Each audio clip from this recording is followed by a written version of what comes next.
It began a year ago when I bought the old house on Birchwood Lane.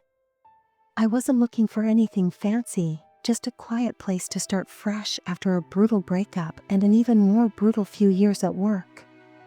The house has been on the market for years, and its peeling paint and sagging porch turn off most buyers, but I saw potential.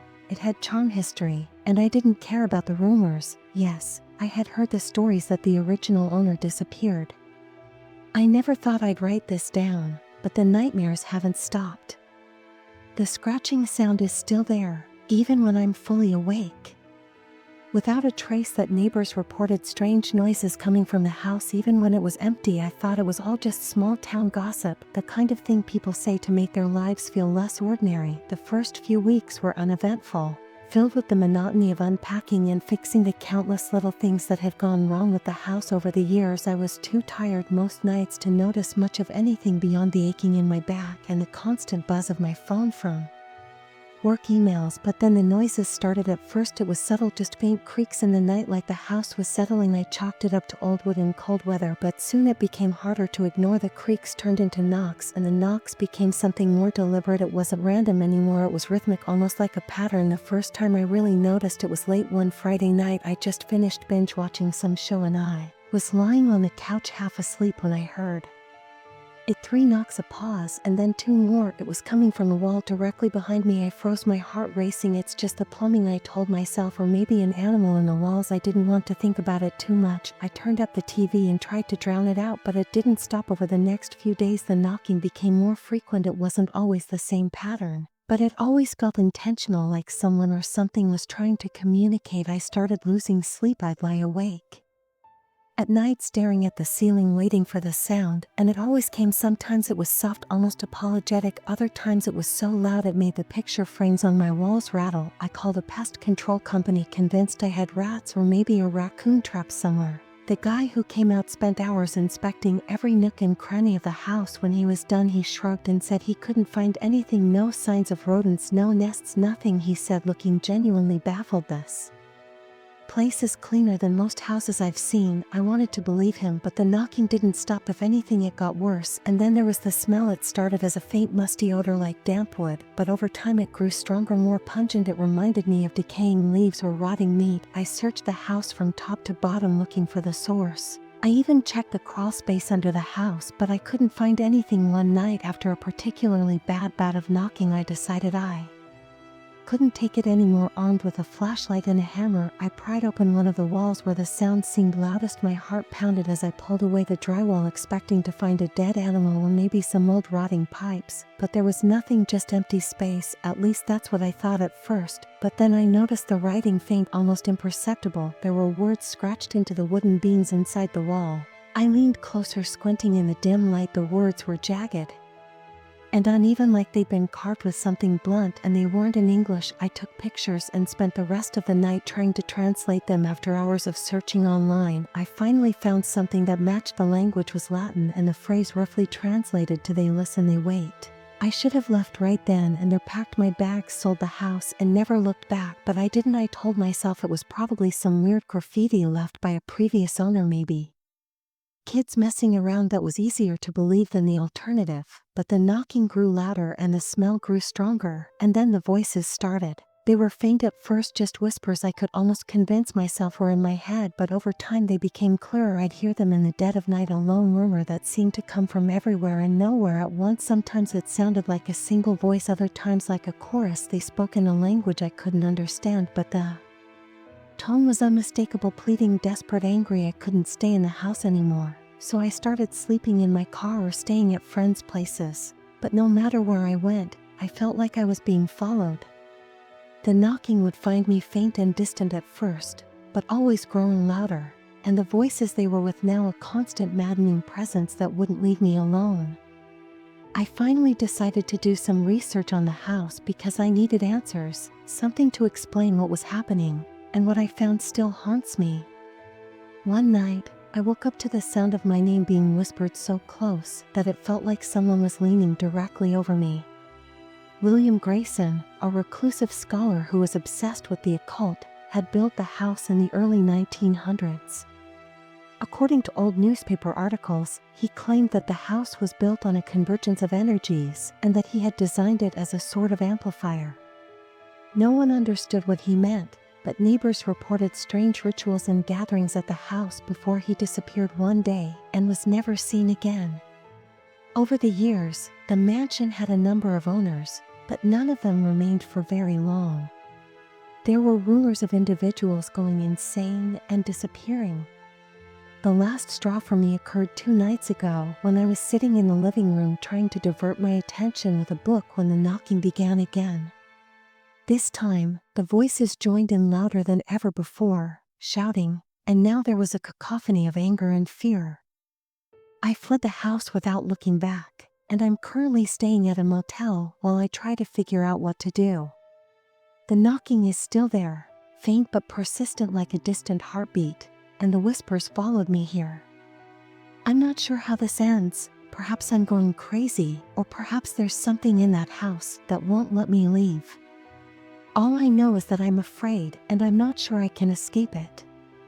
At first, I thought the knocking was a cruel echo of what I had left behind in the house, but when the man in the next room banged on the wall and yelled, "Keep it down, down," I realized it wasn't just me. Whatever was in that house had followed me.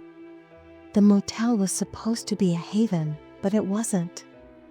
The walls were thin, and the cheap fluorescent light flickered like it was mocking my fear. The whispers were worse. They seemed to ebb and flow like waves, breaking against the borders of my sanity. At times, they were so loud and persistent that I thought they were inside my skull, but at other times, they were far away and faint enough to ignore with enough focus. When the knocking came, I tapped lightly against the dashboard as if mocking my escape, so I packed my car with what little I had brought and drove aimlessly in the hopes that distance would assist. Every instinct told me to stay away, to leave it, and to never look back, but the farther I drove, the stronger the pull became. It wasn't just fear, it was something deeper, a gnawing. The whispers whispered my name, speaking in broken English now, fragmented sentences that made no sense but carried a heavy weight of despair. Come home, help them. By the time I parked in front of the house, I couldn't get rid of the feeling. It was past midnight, and the street was quiet, the type of quiet that pushes against your ears and makes your own breathing seem too loud. The house towered above me.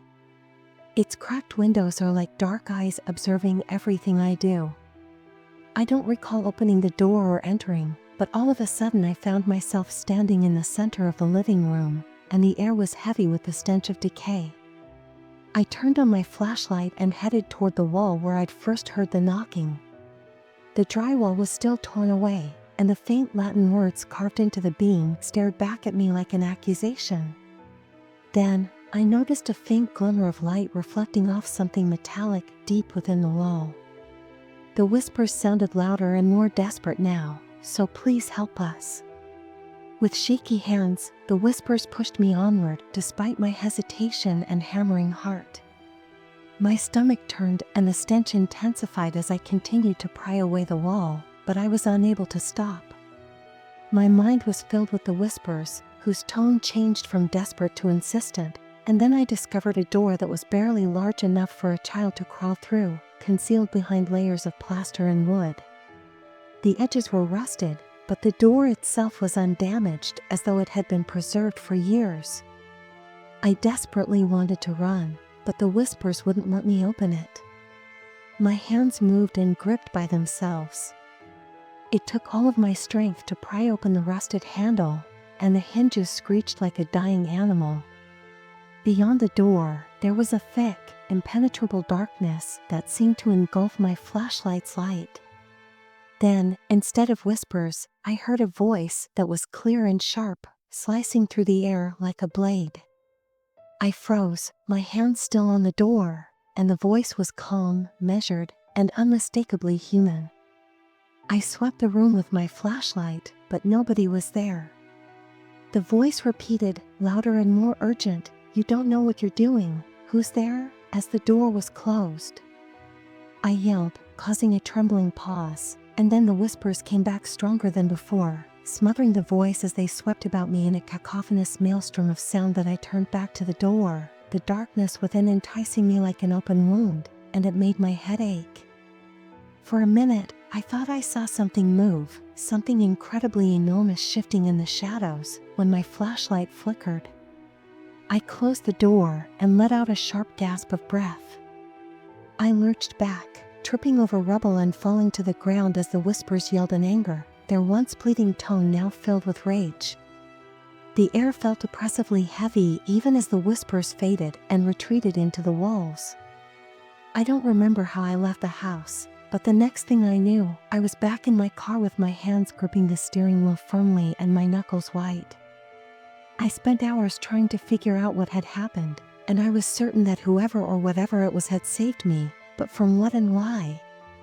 Now, as I sit here writing this, I can still feel the pull of the house. It's like a weight on my chest, a constant reminder that I've left something unfinished. I don't want to go back, but I know I will because whatever's in that house isn't done with me yet. I spent the next 2 days in a motel miles away from Birchwood Lane, and every time I closed my eyes, I saw that door and the darkness behind it, and the whispers were there, even though they were faint and far away. I wasn't sure if they were in my head or if they had actually followed me. I was nearly as troubled by the cool, collected warning that had prevented me from entering the door as I was by the whispers. I couldn't get rid of the sense that someone or something was attempting to keep me safe, but after learning more about William Grayson's past, I was unable to return to the house without knowing more about the situation I was in. Since my laptop's battery was almost gone, I went to the local library. When I asked the librarian, a sweet elderly woman named Clara, for information about the house on Birchwood Lane, she responded, "You're not the first person who came looking for answers about that place," without even blinking. Clara guided me to the library's Old Town Records section. I combed through brittle documents and dusty newspapers for hours, and what I discovered chilled my blood. In addition to being a reclusive scholar, William Grayson was a member of a covert occult organization called the Circle of the Veil, which believed in accessing the world's hidden energies. Based on the records, Grayson claimed that the land on Birchwood Lane was a gateway to something, though it was unclear. But the disappearances were not limited to Grayson. Several residents of the house had gone missing over the decades. No explanations were ever provided, and no bodies were ever discovered. One article from the 1970s described the disappearance of a whole family, including a wife and their 2 kids who had moved into the house. In the nights before they vanished, neighbors claimed to have heard strange sounds coming from the property. The place was deadly. Whatever Grayson had tapped into, whatever he had awakened, it hadn't left that night. I leaned back and rubbed my temples because it all sounded too unreal, like something from a horror film, but I couldn't deny the patterns. The door appeared in my dream once more, and I stood in front of it while the whispers swirled around me. However, this time, the voice wasn't there to stop me. When I got to the house, it was past midnight. The street was eerily quiet, the kind of silence that made me feel like the world was holding its breath, and I entered with a flashlight in hand. The air was thicker than before, heavy with that same sickening smell of decay. My hand trembled as it reached out, and the door creaked open, but the darkness inside wasn't empty, it moved. I woke up, drenched in sweat, gasping for air. I knew what I had to do. The rusty metal of the door had started to glow faintly, a sickly green light pulsing from its edges like a heartbeat. The whispers began almost instantly, faint at first, but grew louder with each step I took. The wall where I'd found the door was exactly as I'd left it, with the drywall torn away and the faint Latin carving staring back at me. Every instinct told me to turn around, but I was unable to do so. I had to stop this. "Who are you?" I muttered, my voice shaking. "What do you want?" Then, in the middle of the chaos, I heard the calm voice again, saying, "Don't open it." I spun around, but the room was empty, so I yelled, "Who are you?" The voice didn't respond, and instead, the whispers seemed to change their tone, becoming darker and more irate. I moved closer to the door, my flashlight flickering wildly, the green glow pulsing faster, and for a split second, I thought I saw shapes moving within the light that were humanoid, but I was mistaken. "No," I said, stepping back, "I won't." The whispers and cries of rage shook the very walls of the house, and then I felt a hand on my shoulder. The hand was extremely cold, and its grip tightened, as if warning me not to move. The calm voice said, right in my ear, and the door rattled harder. The glow spilled out into the room like liquid light. I didn't need to be told twice. I ran away, not looking back, and didn't stop until I was in my car, the engine roaring to life as I sped away. I glanced in the rearview mirror, and as I drove away, the house loomed in the distance, its windows glowing faintly green. Something tells me that this isn't done, even if I don't know what's behind that door, and I'm not sure I want to. I couldn't sleep that night, and my mind kept going over everything that had transpired at the door. The voice in the hand on my shoulder made it feel like a fever dream, but the chill that lingered in my bones told me it was real. The following morning, I decided to demolish the house and burn it down if necessary, because whatever was inside needed to be removed. I rented a gas canister from a hardware store and went back to Birchwood Lane one last time. The house was still sagging and weathered, but it was more menacing than ever. The windows seemed to follow me as I approached their cracked glass, reflecting the overcast sky like dead eyes, and the air was thick with that rotting stench. The whispers became irate and strident almost away. They knew why I had left, and they snarled, "You can't. Stop it." I chose to ignore them and started spraying gasoline across the rooms. The floorboards creaked beneath my weight, and the sound reverberated through the deserted halls like mocking laughter. When I got to the wall with the door, I hesitated because the green glow had returned stronger than before, seeping through the cracks like poison. The door rattled violently, as if whatever was on the other side could sense what I was about to do. The calm voice commanded louder than ever before, and I spun around to find its source, but the room was empty, and my heart raced as I struck a match, the flame dancing in my trembling hand. "I'm ending this," I whispered more to myself than to the voice, but as I was about to throw the match, the door exploded open. The light that poured out was black, a suffocating void that seemed to devour everything it touched. Shapes rode within it, impossibly large and grotesque, their forms shifting in ways that made my stomach turn. There is a deafening rise in the whispers. "Roar, you were horned," the calm voice bellowed, and now it was no longer calm. I staggered backward, the match exploding on the gasoline-soaked floor as the shadows rushed toward me before I could react, and then everything stopped and the air became motionless. I turned to see a figure standing in the doorway as the whispers became silent and the shadows froze, their writhing forms frozen in the air. "I'm what's left of William Grayson," he said, "or what the house has allowed me to become." I didn't understand, but I didn't have time to ask questions until the shadows started to move again, their forms stretching toward me like claws. "I'm what's left of William Grayson," he said, his voice echoing in the empty room, his eyes glowing faintly the same sickly green as the door, but his expression was one of pity. "The door is a gateway not just to another place but to something far worse than you can imagine," Grayson said, straining his voice as he raised a hand, causing the void to recoil. "Now that it's opened, it won't stop?" I asked, noticing that he was struggling. His words, "You can't destroy the house, but you can trap it again," caused a panic to rise in my chest. But, rather than responding, he moved in the direction of the door, his body starting to melt into the same black emptiness that spilled out of it.